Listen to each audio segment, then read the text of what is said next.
Emma, please, wag mo kong iiwan. Parang awa mo na. Yun ang pagmamakaawa ni Justin sa ka-live-in partner niyang si Emma. Hindi niya na alam ang gagawin. Tuluyan na talaga siyang iiwan ng asawa niya. Hindi niya na alam kung saan papupunta. Tingnan mo nga yung itsura mo. Ang pangit-pangit mo na. Wala tayong tirahan dito. Ayoko ng ganito kahirap na buhay. Sasama na ako sa lalaking kayang tustusan ang pangangailangan ko at hindi sa katulad mong walang kwenta. Walang pakundangang singhal ni Emma sa kanya. Walang nagawa si Justin nang iniwan siya ni Emma. Para rito, isa na lang siyang walang kwentang ka-live-in partner. Hindi niya naman ginusto ang nangyari sa kanya. Hindi niya naman ginustong masunog ang mukha niya dahil sa nangyaring sunog. Wala lang talaga siyang choice noon kundi ang iligtas si Emma mula sa nasusunog nilang bahay. Mahal niya ang babae at gagawin niya ang lahat para dito. Pero lahat ng sakripisyo, balewala sa babaeng pinaglaanan niya ng oras at pagmamahal. Hindi man lang nito naisip na ito ang dahilan kung bakit nasa ganoong sitwasyon siya ngayon. Sa sobrang lugmok, tinawagan ni Justin ang kanyang ina. Wala na rin naman siyang matitirahan sa syudad, kaya nang sinabing sumunod na lamang siya rito, ay pumayag na lang din siya.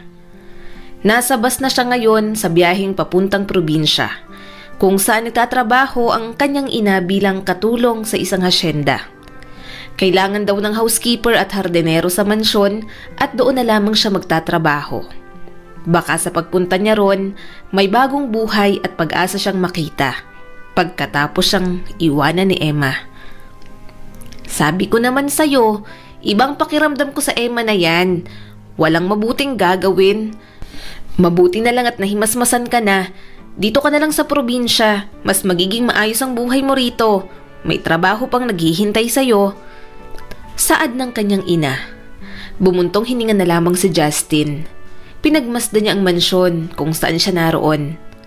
Sobrang laki ng bahay na iyon. Ilang taon na rin nakatulong ang kanyang ina. Madalas na siyang nakakabisita sa mansyon ng mga Acosta noong bata pa siya.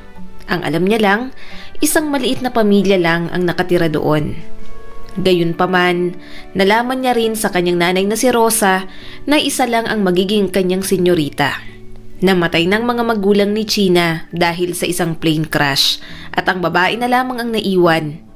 Nakikita niya na ito noong bata pa lamang siya, pero hindi niya na halos matandaan ang itsura nito. Tiningnan siyang mabuti ng kanyang inang si Rosa.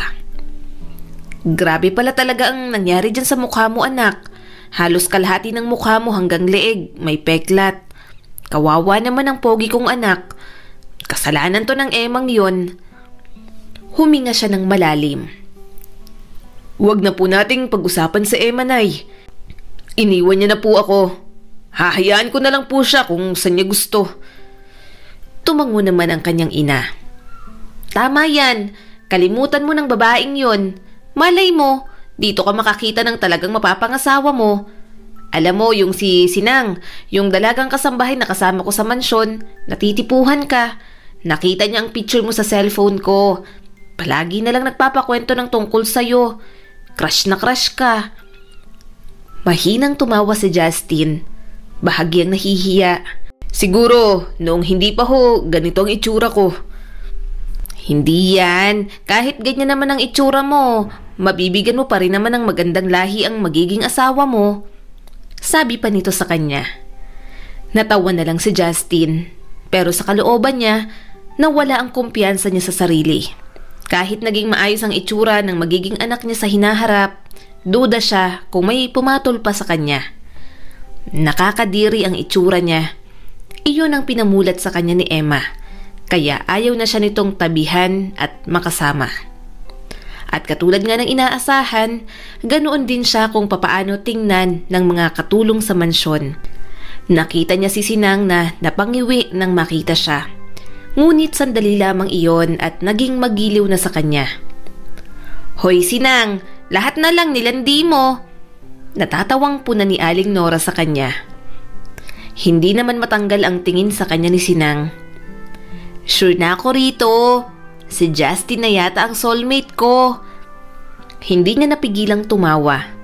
Kwela at mabait ang dalaga. Gayunpaman, hindi siya makaramdam kahit kaunting atraksyon man lang dito. Hindi niya alam kung dahil hindi pa niya nakakalimutan si Emma o dahil mas nakababatang kapatid ang turing niya kay Sinang.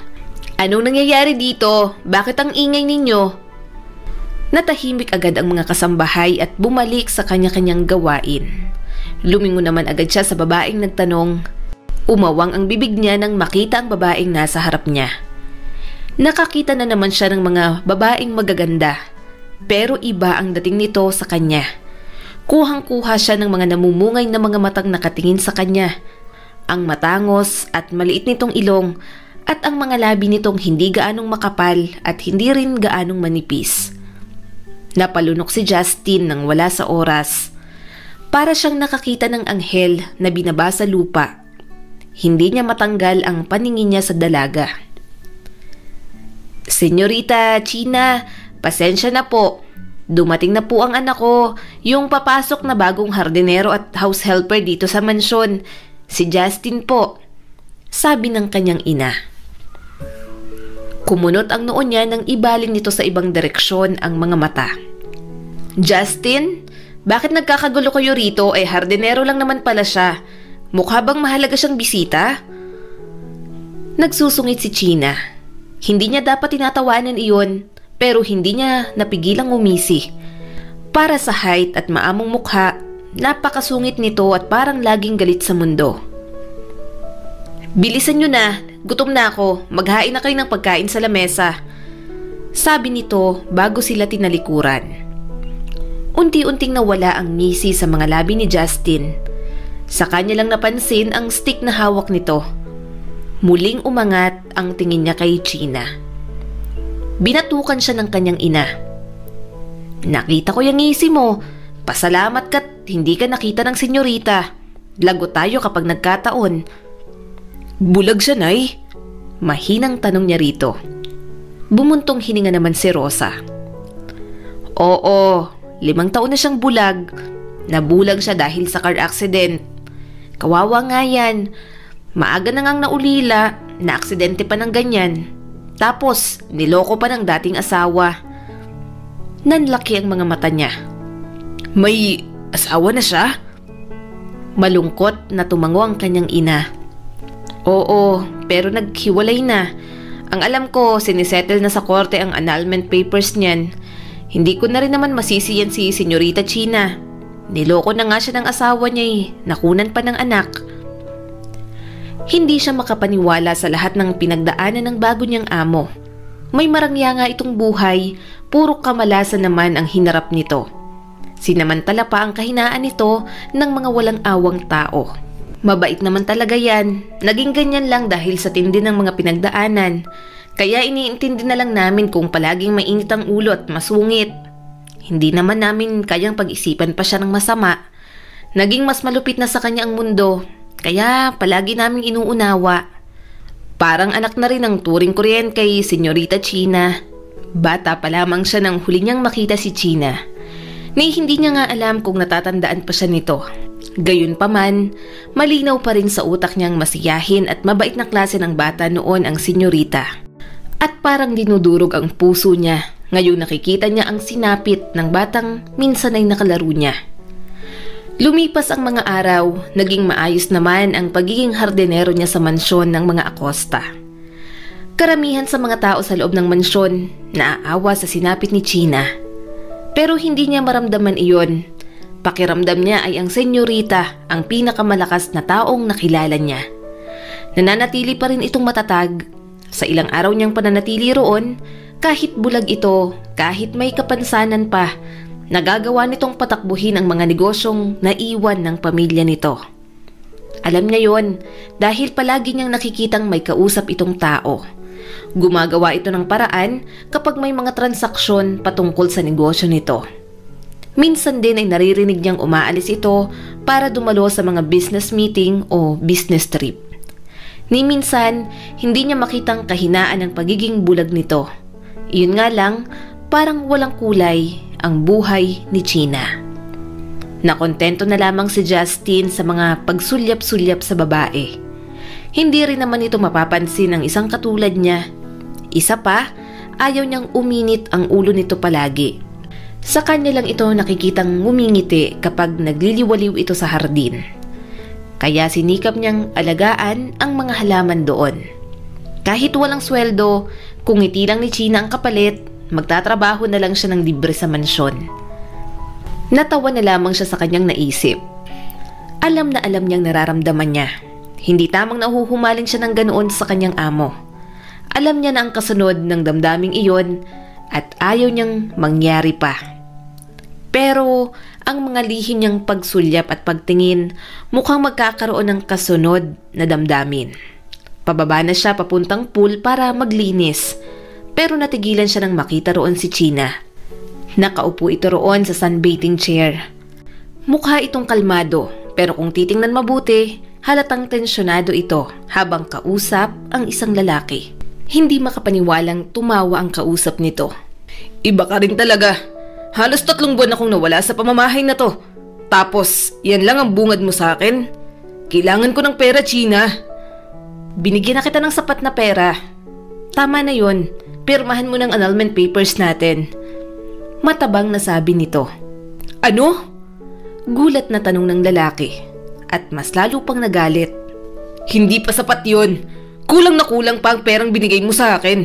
Nagpakasal ako sa'yo kasi akala ko may kwenta kang tao. Kahit sa kama, inutil ka. Bulag ka na nga, hindi mo pa ayusin.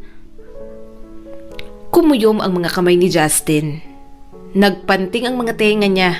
Sa mga naririnig sa dating asawa ni China, gustong-gusto niyang pumunta at sapakin na lang ang lalaki. Pero natigilan siya nang tumayo ang babae at marahang hinawakan sa balikat ang dating asawa nito. Mapanganib nang ngumisi si China. Anong problema mo? Ano na namang binabalak mo? Kung balak mo kung hut-hutan ng pera para tustusan niyang kahiligan mo sa out of the country kasama yung kabit mo, ang kapal naman yata ng mukha mo. Kasalanan mo kung bakit namatay ang anak natin. Mariing sabi ng lalaki kay China. Napatingin si Justin sa kanyang amo. Alam niyang naaapektuhan ito sa sinabi ng dating asawa, pero nakita niya rin kung papaanong pinilit nitong pinakalma ang sarili. Oo, kasalanan ko dahil napabayaan ko siya. Pero may kasalanan ka rin. Intensyon mong lokohin ako kahit may anak pa tayo noon. Kaya wag na wag mong gagamitin ang anak ko para lang tamaan ang konsensya ko. Dahil sa ating dalawa, ikaw ang mas walang kwenta. Hinawakan ni China ang mga balikat nito at bigla na lang tinuhod ang maselang parte. Dumaing ng malakas ang lalaki. Namilipit ito sa sakit at mura ng mura. Hindi na napigilan ni Justin ang matawa. At sinong may sabing mahina't kawawa ang isang senyorita China? Nangingiting tanong niya sa hangin. Hinampas ni China ang stick ang likod ng dating asawa nito. Anong tingin mo sa akin? Tanga? Alam kong kasama mo pa ang babae mo. Pasalamat ka nga't hindi kita idinedemanda kahit marami akong ebidensya laban sa'yo. Gusto ko lang na pirmahan mo ang annulment papers natin. Minura nito ang amo niya. Pagkatapos kong gawin lahat para sa negosyo mo, ito lang ang igaganti mo sa akin? Hinding-hindi ko pipirmahan ang annulment papers. May karapatan ako sa lahat ng ari-arian ng mga Acosta. Seryoso lang ang mukha ni China. Matigas ka talaga. Kung ganon, hintayin mo na lang ang kaso mo. Ito ang sinisigurado ko sa'yo. Wala kang makukuha sa kayamanan ng mga ninuno at pamilya kung pilit mong inaangkin. China! Nanlaki ang mga mata ni Justin nang tumayo ang lalaki at sakalin ang babae. Nabitiwan niyang mga hawak niya. Tumakbo siya palapit at agad tinanggal ang mga kamay nito sa babae. Pinagsusuntok niya ito pero nagawa pang itulak si China sa pool. Mabuti na lang tumulong ng ibang gwardya. Hinawakan ng mga ito ang dating asawa ng babae. Wala namang pagdadalawang isip na tumalon si Justin sa pool. Labis ang kaba sa dibdib niya nang makita si China na walang malay sa ilalim ng tubig. Mabilis niyang hinila ang kamay nito at hinapit sa bewang para iahon mula roon. Senyorita! Umiiyak na sigaw ng nanay niya. Tumawag kayo ng ambulansya! Hingal na hingal si Justin. Tiningnan niya ang leeg ng babae. May pulang marka doon. Malamang nahirapan na itong makahinga mula sa pagkakasakal, kaya nang mahulog sa tubig, madaling kinapos ng hininga. Walang pagdadalawang isip na isinagawa niyang mouth-to-mouth resuscitation. Labis ang kaba sa dibdib niya. Kahit hindi siyang may kasalanan, kapag hindi niya nasalba ang buhay nito, parang may ambag na rin siya kung bakit nasa kapahamakan ang buhay ni China. Nakahinga siya ng maluwag nang iluwan nito ang tubig. China, ayos ka lang ba? Kumustang pakiramdam mo? Hindi man nakakakita ang babae. Nang imulat nito ang mga mata, pakiramdam niya ay tinitingnan siya nito ng mabuti. Lumayo na siya nang makitang inaasikaso na ito ng ibang kasambahay. Sinugod na ito sa ospital para masiguradong nasa mabuting kalagayan ito. Ano bang nangyari? Tanong ng kanyang inang si Rosa. Anong ginawa ni Sir Harold? Umigting ang panga ni Justin. Sinaktan po siya ng lalaking yun. Nasaan na ho ba yun? Dinala na ng mga gwardya sa mga pulis. Sa tingin ko, aasikasuhin na yun ng abogado ni Senyorita China. Lalo pat may mga CCTV naman dito. Sabi na una pa lang, alam kong may masama ng balak ang lalaking yun. Pilit na kinalma ni Justin ang sarili. Gusto niyang sumunod sa ospital pero alam niyang kalabisan na iyon. Hiling niya na lang na maging maayos na ang lagay ng babae. Lumipas ang mga araw, naging maayos na ang lagay ni China. Nakahinga na siya ng maluwag. Nang makauwi ito sa mansyon, masungit pa rin naman ang babae, pero mas maliwalas na ang mukha kaysa sa dati. Malungkot na kinakain ni Justin ang merienda niya ng hapong iyon. Hindi kasi maayos ang cellphone niyang nabasa nang tumalon siya sa swimming pool. Okay lang naman sa kanyang walang cellphone. Yun nga lang, pinag-ipunan niya pa iyon at galing sa unang sahod niya noon, kaya talagang may sentimental value sa kanya. Kumunot ang noo niya nang makitang palapit sa kanya si Sinang. Justin, pinapatawag ka. Nino? Tanong niya rito. Napairap naman si Sinang. Nang senyorita, tuwang-tuwa ka na naman. Alam kong crush mo yun Tinakpan niya agad ang bibig nito. Manahimik ka nga. Paano mo naman nalaman yun? Masama siyang tiningnan ni Sinang. Nakikita kita palaging pasulyap-sulyap sa kanya. Akala ko ba ako lang? Napakamot na lang siya sa sentido. Hindi niya alam kung matatawa siya o kakabahan sa kadaldala ni Sinang. Alam niya namang hindi ito seryoso sa kanya. Nakita niya nga lang noong isang araw na may kalandian itong guard sa may guardhouse sa village nila. Huwag kang maingay ha. Kapag nalaman niya ng senyorita, lagot ka sa akin. Pabirong banta niya rito. Anong hindi ko dapat malaman? Nanlaki ang mga mata ni Justin nang makita si China. Nagkatinginan sila ni Sinang. Hinihiling niya lang na hindi nito narinig ang lahat ng sinabi ng kasambahay. Pumunta ako rito dahil ang tagal kang tawagin, naiinip ako, naaksaya ang oras ko. Seryosong sabi nito. Nagsalita agad si Sinang. Sorry po, senyorita. Sige na po, mauna na ako. Nang makaalis ito, nakita ni Justin kung papaano umirap si China. Kinagat niyang pang ibabang labi para pigilan ang ngiti niya. Pero umalpas pa rin talaga yon. Hinahanap mo raw ako? Mahinang tanong niya sa babae at pumunta sa harap nito. Inabot ni China sa kanyang isang paper bag. Para sa'yo. Ano po yan? Mahinang tanong niya. Napairap na naman ito. Bakit hindi mo kunin at tingnan mo? Mamaya, may bomba pa yan. Biro niya rito. Tumaas ang kilay nito. Ayaw mo? Sige, itapon ko na lang. Wag! Kinuha niya agad ang paper bag. Bigay mo to Siyempre, tatanggapin ko. Lagi ka na lang hard-boiled. Kumunot ang noo nito. Hard-boiled? Umawang ang bibig niya. Sorry me, no English. Pareho silang natahimik. Hindi niya alam kung matutuwa siya o malulungkot sa kondisyon ni China. Bulag ang babae kaya malaya siyang pagmasdan ng mukha nito. Mapalad pa siyang natititigan ito ng ganoon kalapit. Kaya hindi nakaligtas sa kanya ang munting ngiti sa mga labi nito. Bigla naman agad napawi iyon kaya hindi niya alam kung guni-guni lang iyon. Ano ba to? Para saan ba to? Tanong niya rito. Humakbang ito palapit sa kanya. Regalo ko sa'yo dahil niligtas mo ang buhay ko.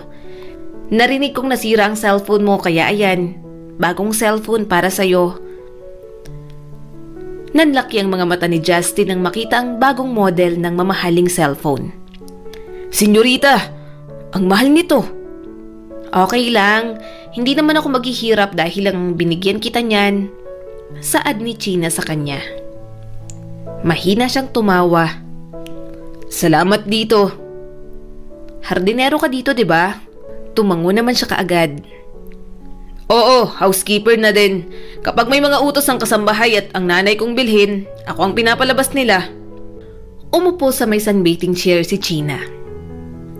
Anak ka ni Manang Rosa, bakit nandito ka? Bukod sa trabaho, anong dahilan at pinili mong magtrabaho dito? Malungkot na napangiti si Justin. Nasunog ang bahay ko sa Maynila eh. Saka, iniwan ako ng ka-live-in partner ko. Okay lang yon, hindi ka wala ng ganyang klase ng mga tao. Hindi silang tamang tao para sa'yo. Kaya lang nilang magstay kapag nakakaramdam ng ginhawa. Mas lalong lumawak ang ngiti ni Justin. Tama ka, senyorita. Napagtanto ko rin yan. Kaya sinunod ko na lang ang payo ni nanay. Tama siya. May mas magandang naghihintay nga sa akin dito. Kung hindi siya pumayag, hindi niya makikita si China. Kung pinili niyang magpakalugmok na lang sa pag-iwan sa kanya ni Emma, hindi sana sila nag-uusap ng babae. Kaya kahit maraming pagkabigo ang naranasan niya, alam niyang may kapalit pa namang bagong pag-asa iyon. Kumunot ang noo nito. Maganda? Maganda para sa iyo maging hardinero na lang at house helper dito sa mansyon? Tumango siya kaagad. Oo, simple lang naman ang pangarap ko. Maaaring sa mayamang katulad mo, hindi mo naiintindihan yon. Pero para sa akin, kayamanan ng makakain ako ng 3 beses sa isang araw at may maayos na tirahan. Bonus na lang kung kahit 1 beses sa isang taon, masunod ko ang mga luho ko. Huminga ng malalim si China. I hope each individual is like you. Makukontento sa kung ano lang ang nakalatag sa kanila at huwag nang maghangad ng mga bagay na hindi naman sa kanila. Tiningnan niyang mabuti ang babae. Napagtanto niyang mabuting tao naman ito. Hindi ito masama. Bagkus, malungkot lamang ito sa buhay. May mga kaibigan ka? Mapangahas niyang tanong dito. Kinakabahan na agad siya. Pakiramdam niya, mamasamain ito ang tanong niya. Hindi niya lang talaga mapigilang magtanong. Nagiging komportable na sa kanya ito. Meron. Mapakla itong tumawa. Dati nga lang, marami akong kaibigan, pero ngayong bulag na ako, unti-unti silang nawala sa akin. Kahit isa, walang nagstay. Sa mga panahong kailangan ko sila at sobrang lubog na ako, hindi ko sila naramdamang handa nila akong damayan. Kinagat ni Justin ang pang-ibabang labi. Gusto niyang hilahin si China at yakapin.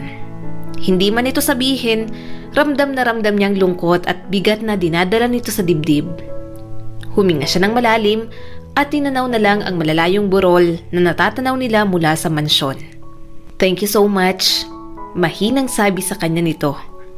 Tipid siyang napangiti. Lahat naman siguro gagawin yon kapag nakitang may napapahamak na isang tao. Saka, kung kailangan mo ng kaibigan, pwede naman ako.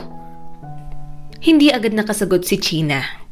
Gusto niyang suntukin ng sarili. Masyado na siyang nagiging mapangahas. Peke siyang tumawa. Pero, okay lang naman kung hindi.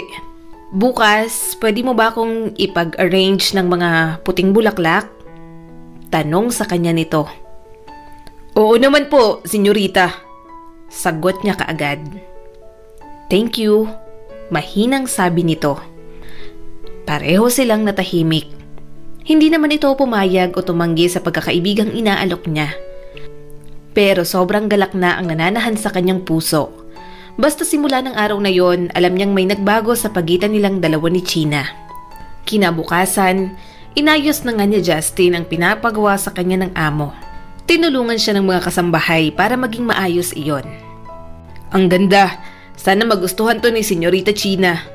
Nangingiting sabi ni Justin. Malungkot na napangiti si Sinang. Maganda nga, pero malungkot na naman panigurado ngayong araw ang senyorita. Death anniversary ng anak niya. Siguradong gugugulin na naman niyang maghapon niya sa sementeryo kung saan nakalibing ang anak niya. Nawala ang ngiti sa mga labi ni Justin. Parang may munting kumurot sa kanyang puso. Kung pwede niya lang kunin ang lahat ng lungkot na nararamdaman ni China, ginawa niya na. Dahil may sakit ang driver, siyang pinakiusapan ng kanyang nanay na magmaneho papuntang sementeryo. Habang nasa biyahe sila, hindi niya mapigilang magpasulyap-sulyap kay China gamit ang rearview mirror. Seryoso lang ang mukha nito, pero halata naman ang labis na kalungkutan sa mga mata. Nang makarating sila doon, tinulungan agad nilang mag-ina ang babaeng umupo sa tapat ng puntod ng anak nito. Ayaw niya sanang iwan si China roon pero wala naman siyang nagawa kundi magpahilan na lang sa kanyang ina. Ayaw ng senyorita na may kasama siya roon. Tanawin na lang natin siya mula dito. Tatawag naman yung kapag may kailangan. Hayaan na lang natin dahil hanggang ngayon, nagluluksa pa rin siya sa pagkamatay ng anak nila ni Harold. Huwag kang mag-alala, tuwing death anniversary lang naman siya ganyan. Kilala ko yan, matatag na babae ang senyorita. Babalik ulit yan sa normal. Saad ng kanyang ina. Hindi niya maalis ang titig kay China. Humiga pa ito sa damuhan. Para bang dinadama nitong kasama ang anak kahit wala na sa mundo. Ilang sandali pa, bumuhos ang malakas na ulan. Tiningnan niyang mabuti si China. Wala man lang itong reaksyon kahit nababasa na ito. Nay, hindi ba natin kukunin ang senyorita? Tanong niya rito. Umiling naman si Rosa. Kapag pinilit mo siyang umalis dyan, magagalit lang siya sa'yo. Hindi niya na napigilang puntahan ng babae. Labis ang pag-aalala niya rito. Alam niyang nagluluksa ang kalooban nito, pero hindi nito pwedeng pabayaan ang sarili. Pilit niyang hinila ang babae para tumayo ito. Senyorita, halika na po. Umuulan na. Umiling ito kaagad. Hindi, iwan mo na ako dito. Hindi ako aalis dito. Please, hayaan niyo muna ako. China! Namamaos niyang saad. Ano ba? Sabi ng pabayaan mo ko, di ba? Hindi ko kayo kailangan. At tuluyan nang bumagsak ang mga luha nito. Hindi maawat ang bawat hagulgol nito. Hindi niya alam kung magugustuhan ito subalit hindi niya na pinigilan ng sariling yakapin ito. Kailangan nito ng taong maaaring maging karamay. Wala na siyang pakialam kahit pagalitan pa siya umurahin nito. Ang nais niya lang ay maparamdam sa babae na hindi ito nag-iisa. Hinaplos niyang buhok nito. Oo, masakit mawalan ng anak pero lumaban ka. May dahilan kung bakit may mga bagay o taong tinatanggal sa atin ng Diyos. May gusto siyang ituro sa atin. Kaya pakiusap, lumaban ka. Hindi ko alam kung gaano kasakit ang nararamdaman mo. Pero alam kong kaunting-kaunti na lang, susuko ka na. Pero China, kaya mo yan. May mga taong nagtitiwala at sumusuporta sa'yo. Mahigpit na yumakap sa kanyang babae. Para bang iyon ang unang beses na nakatanggap ito ng ganong klaseng yakap. Mas lalong lumakas ang pag-iyak nito at hinayaan niya lang iyon. Kapag hindi mo na kaya, nandito lang ako. Makikinig ako sa iyo palagi. Ilabas mo ang lahat ng sama ng loob mo. Marahang sabi niya rito. Namatay ang mga magulang ko nang dahil sa akin. Namatay ang anak ko nang dahil rin sa akin. Wala akong kwentang ina at anak sa mga magulang ko. Gusto ko na lang mamatay. Hindi ko na kaya, Justin. Humihikbing sabi nito. Hindi niya na napigilan ang mga luha niya. Huwag mong sabihin yan. Buhay ka dahil marami ka pang magagawa. Huwag mong sisihin ang sarili mo sa lahat ng nangyari. Hindi mo naman ginusto yun. Mas lalong humigpit ang yakap sa kanya ni China. Parang ang pagyakap na lang sa kanya ang tanging nagbibigay ng lakas dito sa mga sandaling iyon. Tinanggap niya na lang iyon. Kung iyon ang paraan nito para maalis mula sa matinding lungkot, gagawin niya. Ilang sandali pa, unti-unti na ring humina ang mga hikbi nito. Tumila na rin ang ulan. Gayunpaman, hindi pa rin magpaawat ang mga luhang pumapatak mula sa mga mata nito. "Umuwi na tayo, Justin." Garalgal ang boses na sabi nito. Walang pagdadalawang isip na binuhat niya si China. Alam niyang nangihinay ito. Hindi naman ito nagalit. Kumapit lang ito sa batok niya at sinandal ang mukha sa kanyang dibdib. Dinala niya ito sa sasakyan. Gulat naman ang kanyang ina nang makitang buhat niya si China. Sinenyasan niya itong tumahimik muna. Nang mailapag niya ang babae sa loob ng kotse, marahan niya itong kinausap. "Iuuwi na kita ha. Kaya mo yan." Dahan-dahan itong tumango at hinawakan ng mahigpit ang kamay niya. Napangiti naman siya. Magaan niyang hinaplos iyon. Sana ay kahit sa ganoong paraan, malaman ni China na pwede siyang pagkatiwalaan. Pagka-uwi, hinayaan niya na lang ang nanay niyang asikasuhin ng amo nila. Naligo at nagbihis naman siya. Pagkatapos niyang gawin yon, dumiretso kaagad siya sa kusina para ipagluto si China. "Anong ginagawa mo dyan? Bakit ikaw ang nagluluto? Nagugutom ka? Para kanino yan? Sa'yo?" Sunod-sunod na tanong ni Sinang sa kanya. Napalunok naman si Justin. "Para sa senyorita." "Ha? Inasan si Manang Rosa? Sana inutos mo na lang sa amin yan. Tulungan na kita." Sabi pa sa kanya nito. Umiling siya kaagad. "Hindi na. Kaya ko na to. Pinagpapahinga ko si nanay. Pumunta ka na sa kwarto mo. Ituloy mo na yung pagpapahinga mo." Tiningnan pa siya ng isang beses ng dalaga. "Oo, sige. Basta kapag kailangan mo ng tulong, tawagin mo na lang ako. Gising ako, magpupuyat ako. May kanu akong katawagan. Dadalhin niya raw ako sa Germany kapag umuwi siya rito sa Pilipinas." Kumunot ang noo niya. Tinanaw niya na lang ito. Gusto niya sanang ipaalalang huwag basta-bastang magtitiwala sa ibang tao. Pero ayaw niya namang basagin ang excitement nito. Gusto niya sanang ipaalalang huwag basta-bastang magtitiwala sa ibang tao. Pero ayaw niya namang basagin ang excitement nito. Nang matapos magluto, umakyat agad siya dala ang pagkain ni China. Kinagat ni Justin ang pang-ibabang labi. Nahihiya siyang kumatok sa pinto ng silid nito.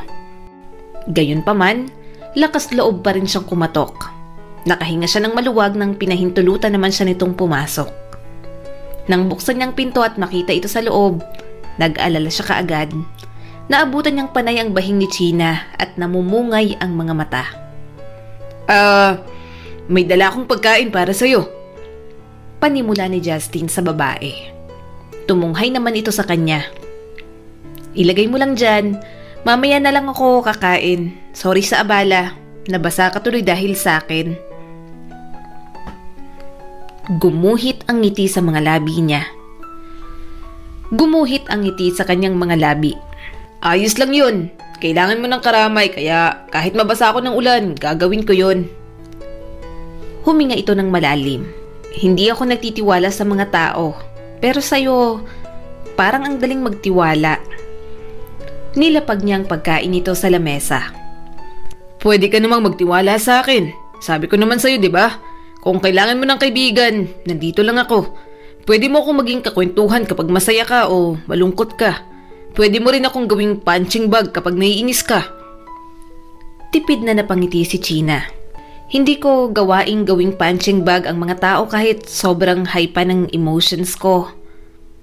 Mahina siyang tumawa. "Baka lang naman. Siyempre, di mo pa nakikita ang biceps ko, no? Kayang tumanggap ng maraming suntok to." "Oo nga pala, hindi ka ba nasaktan ng ex-husband ko? I'm sorry." Nag-aalalang sabi nito sa kanya. Umiling naman siya kaagad. "Hindi no, ako pa nga ang nanakit sa kanya. Huwag mo na yung papuntahin dito. Baka saktan ka lang ulit." Tumango naman ito. "Oo, nasa kulungan na siya ngayon at hinaharap ang lahat ng kasong isinampa ko laban sa kanya at sa naging kabit niya. Nung una, ayokong gawin yon dahil mahal ko pa rin siya kahit nagawa niya yon. Pero namulat na ako sa katotohanan. Masama talaga siyang tao." Malungkot na napangiti si Justin. Crush niya si China. Minsan ay nangarap siyang kasama ito bilang nobya niya. Pero mas magiging masaya siya kung masaya ito sa taong pinili nitong mahalin at makasama. Kaya sa lahat ng pinagdaanan nito, parang dinudurog ang puso niya. Gusto niyang kunin kahit kalahati man lang ng lungkot nito para hindi na ito umastang animoy galit sa mundo. By the way, kamusta naman yung bago mong cellphone? Ilang sandali pa ay tanong nito sa kanya. Umawang ang bibig ni Justin. Pakiramdam niya, ayaw nitong matapos ang pag-uusap nila. Kaya nagbubukas ito ng panibagong topic. Napangiti siya. Salamat, maganda yung cellphone. Hindi naman kailangang mahal yung ipalit sa nasira mo, pero sobra akong nagandahan. Nagluto ako ng dinner bilang pasasalamat na din. Kumain ka na ha. Bulalo yung niluto ko. Masarap humigop ng mainit na sabaw. Maulan pa naman. Sana. Pinigilan ni Justin na magsalita. Kinagat niyang pang-ibabang labi niya. Gusto niyang kutusan ang sarili. Hindi niya mapigilan ang pagiging madaldal niya. Ganoon na talaga siya kapag masaya. Sorry. Ang dami kong nasabi. Pahina ng pahinang sabi niya rito. Mahinang tumawa si China. No, it's okay. Keep talking. Nai-entertain ako sa'yo. Umismid si Justin. Ginagawa mo naman akong clown. Mahina ulit itong tumawa. Huminga siya ng malalim bago napangiti. Aatakihin yata siya sa puso sa sobrang lakas ng pagtibok. Para siyang nakakita ng diwata. Labis ang ganda ni China kapag masaya ito. Tumikhim siya para pigilan ang pagngiti. I-a-adjust ko lang ang pangako. Nangangalay na ako sa pangngiti eh. Ano? Natatawa pang tanong ni China. Huminga siya ng malalim. Naabutan kitang bumabahing kanina. Baka magkaroon ka ng lagnat. Magpahinga ka na, Senyorita China. Gumuhit na lang ang ngiti sa mga labi nito. Tawagin mo na lang akong China. Kaibigan kita, so tratuhin mo ako na parang kaibigan mo, Justin. Wala na talaga siyang pag-asa. Paano niya papipigilan ang damdamin niyang unti-unting nahuhulog para sa babae? Good luck na lang talaga sa akin. Hindi niya napigilang sabi. Ano? Tumawa ulit si China. Don't worry, sisikapin kong hindi maging masungit sa'yo. Pinapakita ko lang naman sa lahat na palagi akong galit at masungit. As you can see, bulag ako. Ang tingin nila sa akin mahina at kayang paikutin. Pero hindi naman ako ganun. Napangiti ulit si Justin. Kaibigan lang ang inalok sa kanya, pero parang kasal na iyon para sa kanya. Ibang klase na talagang epekto sa kanya ni China. Hindi niya napigilang haplusin ang buhok nito. Magpapahinga ka ha? Okay, pero wag mo naman ako gawing aso. Biro nito sa kanya. Nanlaki ang mga mata ni Justin. Hindi naman, hindi ko sinasadya. Nagjo-joke lang ako. Humalakhak ulit si Justin. Sige na, tumayo ka na dyan, kumain ka muna. Kukuha ako ng gamot mo. Umungot naman ito. Okay, fine. Ako ang nagluto niyan. Susubuan kita? Tanong niya rito. Kinapa nito ang unan at binato sa kanya. Get out! Hindi ko na gusto ang mga joke mo ah. Ikaw parang di ka naman bulag. Sapul na sapul ka kung bumato. Natatawang sabi niya rito. Pinanliitan siya nito ng mga mata. Seryoso lang ang mukha nito, pero tumakbo agad siya palabas ng vase na ang hahawakan nito. Natawa na lamang siya sa labas. Ganon pala mabwisit ang isang China. Simula nang hinayaan siya nitong maging magkaibigan sila, para kay Justin, isa iyon sa pinakamasayang yugto ng kanyang buhay. Kahit may lihim siyang pagtingin para rito, sapat na sa kanyang makitang masaya at natututo na ulit magtiwala si China sa mga tao. Kapag abala siya sa trabaho niya sa hardin, minsan ay doon na rin tumatambay ito para gawin ang mga trabaho. May gazebo naman doon kaya hindi siya nag-aalalang maiinitan si China. Gayunpaman, kapag nakikita niya kung paanong magtrabaho ang dalaga kahit bulag ito, distraction ang dulot sa kanya. Hoy Justin, lunod na sa tubig yung halaman! Sita sa kanya ni Sinang nang madaanan siya roon. Umawang ang bibig ni Justin. Mabilis niyang nilipat sa kabila ang hose. Huminga siya ng malalim. Hindi niya matanggal ang tingin niya kanina kay China. Alam mo, kahit bulag yung amo natin, mahahalata ka pa rin. Pang-aasar sa kanya ni Sinang. Pinandilatan niya ito ng mga mata. Manahimik ka nga, baka marinig ka. Tumawa lang ito at nagpatuloy sa paglalakad. Tinanaw niya na lamang na ilapag ni Sinang ang merienda ni na China at ng sekretarya nito. Bumuntong hininga na lang siya at binalik ang atensyon sa hardin. Sa trabaho siya dapat mag-focus. Inabot na ng hapon ang trabaho ng mga ito. Ilang sandali pa, nagpaalam na rin ang sekretarya ni China. Naglilinis na si Justin ng mga ginamit niya nang biglang tinawag nito ang kanyang pangalan. Justin, halika rito. Mag-usap muna tayo. Sabi sa kanya ni China. Nagdadalawang isip siyang lumapit. Mabaho na ako. Maghapon ako rito sa labas. Baka maamoy mo ako. Hindi ka naman mabaho. Amoy araw ka pero hindi ka mabaho. Nanlaki ang mga mata niya. Diba, nandito pa lang ako. Naaamoy mo na kaagad. Mahinang tumawa si China. Huwag ka nang maging conscious sa harap ko. Hindi naman ako maarte. Kumusta ka?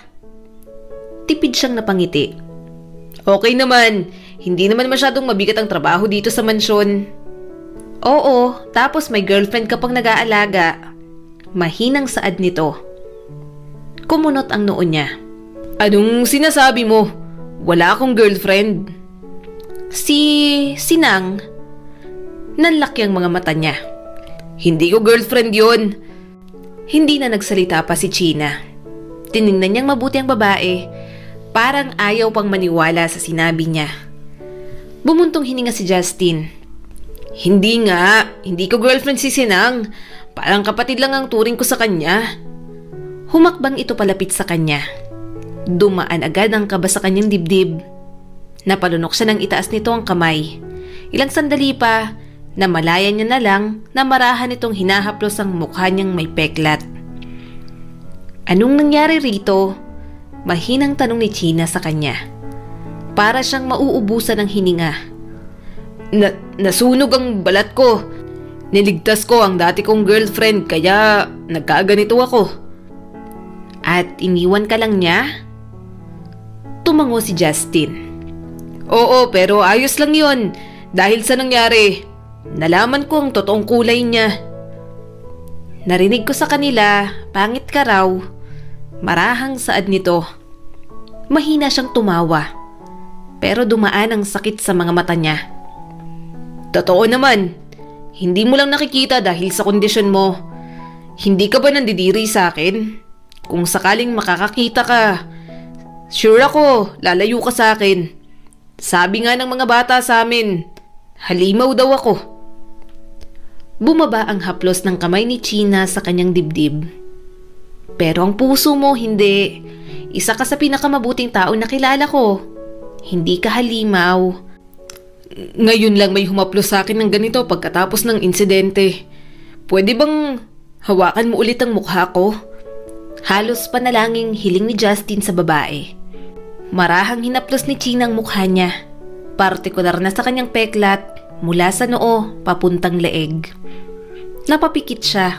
Dinadama ang bawat haplos nito. Hindi ka talaga nandidiri? Nahihirapang tanong ni Justin. May munting ngiting gumuhit sa mga labi nito. Hindi kita hahaplusin ng ganito kung nandidiri ako sa'yo. Para siyang lalagnatin nang pinataka nito ng magaang halik ang peklat niya pababa sa leeg. Suminghap siya at hinawakan ang ulo nito. Hindi niya alam kung bakit ginagawa iyon ni China sa kanya, pero hindi niya rin naman magawang umatras man lang. Para bang pinaparamdam lang nitong hindi kasiraan sa pagkatao niya ang mga peklat na meron siya. Nang tumunghay si China, mas lalong namungay ang mga mata niya. Napalunok siya at lumapit palalo sa babae. Bakit mo ginawa yun? Hindi ka ba nandidiri sa akin?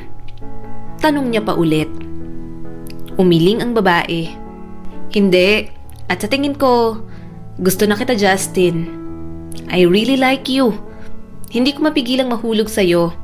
Your kindness taught me how to love and trust people again. Hindi na siya nakapagpigil. Bigla na lang niyang hinalikan si China. Nagulat ito sa ginawa niya pero napapikit na lang ito at gumanti na ng halik sa kanya. Simula ng araw na yon, naging masaya ang pananatili ni Justin sa mansyon. Nagkaroon sila ng relasyon ni China at parang lagi siyang nasa alapaap tuwing nag-uusap at magkasama sila. Nalaman na iyon ng nanay niya kaya binilinan siya nitong huwag sasaktan ang amo nila. Alam niya naman iyon, hindi niya sinasaktan ang mga taong mahal niya. Nasasaktan rin siya kapag nasasaktan si China. Hindi siya gagawa ng bagay na magpapabagabag sa puso at isipan nito. Bulag ako pero nararamdaman kita. Bakit mo tinititigan ang mga pictures ko? Ipapakula mo ba ako? Sarkastikong tanong ni China sa kanya. Napangiwi naman si Justin. Ang yaman-yaman mo, naniniwala ka sa ganun? Mukha bang kukulamin pa kita? Sa ganda mong yan. Baka gayuma, pwede pa. Kaso di na pala kailangan. Kasi patay na patay ka na nga sa akin, di ba? Kinurot siya nito sa tagiliran. Sobrang kapal talaga ng mukha mo. Mahina siyang tumawa. Ang awkward mong mag-joke. Napairap naman ito. Gusto ko lang namang sumabay sa vibe mo. Baka mamaya, katulad ng dati kong asawa, sabihin mong boring ako. Unti-unting nawala ang ngiti sa mga labi ni Justin. Hindi ka boring.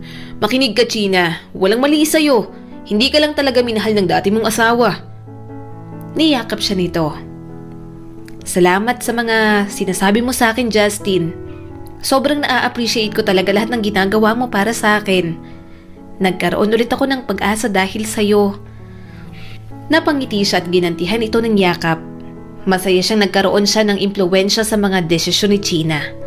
Hangad niyang palagi kung anong makakabuti para dito. Kinabukasan, inaya niya ang babaeng pumunta sa beach. Wala man itong makitang magandang tanawin, gusto niya pa rin itong ilabas. Ayaw niyang pinapagod nito ang sarili sa trabaho. Palubog ng araw, no? Tanong ni China sa kanya habang nakadantay ang ulo sa dibdib niya. Napangiti siya. Oo, kulay kahel. Malakas din ang alon ng dagat. Magandang tanawin pero mas maganda ka. Bumuntong hininga si China. Sana nakikita ko rin yan. Gusto ko ulit makakita. Gusto kong makita yung magaganda at kahit yung mga pangit na bagay dito sa mundo. Gusto ko rin na makita ka. Dumaan ang takot sa dibdib ni Justin. Baka iwan mo ko kapag nakakita ka na. Mas maraming gwapo sa akin. Mahina itong tumawa. Sa tingin mo ba, mahilig ako sa gwapo? Hindi siya nakasagot kaagad. Alam niyang makasariling isipin iyon. Pero natatakot lamang siyang baka kapag nakita siya ni China, magbago ang isip nito sa kanya. Baka layuan siya nito kapag nakitang ang pangit niyang itsura. Hinawakan nito ang kamay niya. Mahal kita kahit hindi ko alam ang itsura mo. Hindi ba dapat mas magtiwala ka sa pag-ibig ko kapag nakita na kita? Pangako, hindi kita iiwan kahit ano pang itsura mo. Hinalikan niya ang noo ni China. Bumabagabag sa kanya iyon pero kakapit siya sa mga pangako nito. Hangad niya lang na sana huwag siya nitong iwan dahil hindi niya na alam ang gagawin kung mawawala pa ito sa kanya. Kaya lang, mas lalong nabagabag si Justin nang madatna nila si Emma sa harap ng mansyon at nanggugulo. Masama niyang tiningnan ng babae. Humigpit naman ang hawak ni China sa kanya. Anong ginagawa mo rito? Mariing tanong niya kay Emma. Ngumisi naman ito. Mabuti naman at nandito ka na. Kailangan ko ng pera. Ano? Hindi makapaniwalang tanong ni Justin. Bakit hindi ka dun sa bagong kinakasama mo humingi ng pera? Maayos ng buhay ko rito. Huwag mo na akong guluhin. Mapang-asar na tumawa si Emma. Maayos? Mukhang ang senyorito ka rito. Sino yung bulag na yan? Amo mo? Siya na bang ipinalit mo sa akin? Hinawakan niya ito ng mahigpit sa braso. Tumigil ka na! Umalis ka na! Wala kang mahuhut-hut na pera sa akin. Huwag mo ring idamay si China dito. Buntis ako! Ikaw ang ama ng dinadala ko. Ano? Hindi mo pananagutan ng batang to? Sigaw ni Emma sa kanya. Tumingin agad siya kay China. Huwag kang maniwala. Nagsisinungaling lang siya. Seryoso lamang ang mukha nito. Manong, pakihatid na po ako sa loob. Huwag niyo po silang papapasukin. Niyakap niya agad ang kanyang girlfriend. Please, makinig ka muna. Sigurado akong hindi ko anak ang ipinagbubuntis niya. Hintayin mo munang paliwanag ko. Huwag ganito, China. Alam kong nahihirapan kang magtiwala pero nangako ako sa'yo. Hindi ko gagawin sa'yo to. Sumigaw na naman si Emma. Makipaghiwalay ka na dyan at panagutan mo kami ng anak mo. Gusto mo bang idemanda kita? Nilingon niya ang dating ka-live-in partner. Ikaw ang idedemanda ko. Alam kong hindi ko anak yan. Walang nangyari sa atin pagkatapos ng insidente. Nandiri ka na sa akin mula noon kaya paano magiging anak ko yung batang yan? Tigilan mo na ang panggugulo sa buhay ko. Nagpatuloy si Justin. Hindi ka kailanman naging mabuti sa akin. Minahal mo lang ako dahil may pakinabang ako sa'yo. Pero nang wala na, anong ginawa mo? Iniwan mo ko. Hindi ko na mapapalagpas ang mga panluloko at kasinungalingan mo. Kung gusto mo ng demandahan, uunahan na kita. Nagsisisi na ako. Paano ko? Bumiyahe pa ako ng ganito kalayo para lang makita ka. Tumulo ang mga luha ni Emma at akmang hahalikan siya. Pero itinulak niya ito. Emma, tama na! Sigaw niya rito. Desperada na ito. Ako na lang ulit. Promise, hindi na kita lolokohin. Ano naman, mas maganda naman ako dyan. Mas sexy. Iwan mo na yung bulag na yan. Umigting ang panga ni Justin. Huwag mong pagsasalitaan ng ganyan si China. Sinasagad mo ang galit ko. Pilit siyang hinahawakan ni Emma pero pumapalag siya. Alam ko, mahal mo pa ako. Kahit itanggi mo, minahal mo rin ako. Nasarapan ka din sa akin. Naulol ka rin sa akin. Ang lakas ng loob mong tratuhin ako ng ganito. Sa tingin mo ba, may tatanggap sa pangit na katulad mo? Sasagot pa sana si Justin, pero suminghap siya ng malakas na sampalin ni China si Emma. Umalis ka sa pamamahay ko! Marahan niyang hinawakan sa braso ang girlfriend niya. China! Hindi na ako natutuwa sa'yo. Huwag mo kong sagarin dahil hindi mo alam ang kaya kong gawin. Isang pagwawala mo pa, ipapadampot na kita sa pulis. Huwag mo kong susubukan.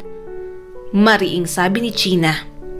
Walang nagawa si Emma kundi ang umalis sa harap ng mansyon. Nakahinga siya ng maluwag. Hinila niya ang kanyang girlfriend para yakapin. Sorry! Namamaos niyang bulong. Bumuntong hininga naman ito. Sa ibang araw na lang tayo mag-usap. Pagod na ako. Parang may sumakal agad sa puso niya. Alam niyang galit si China dahil sa nangyari. Gayunpaman, naiintindihan niya iyon kaya hinayaan niya na lang. Kinabukasan, maagang nagising si Justin. Inasikaso niya agad ang sarili niya. Naghilamos, nagtoothbrush, nagsuklay at nagspray ng maraming pabango. Maaga siyang gumayak dahil may kailangan pa siyang tigreng paamuin at suyuin. Inabangan niyang lumabas si China. Napangiti siya kaagad nang makita ang maganda niyang girlfriend. Tumigil naman ito sa paglalakad. Mukhang naramdaman na nitong nandoon siya. Bumuntong hininga ito. Bakit? Nararamdaman ko na parang okay ka na. Pormang-porma ha. May lakad ka? Bakit? Makikipagkita ka sa ex mo? Napanguso si Justin. May toyo ka pa rin? Kumunot ang noo nito. Ano?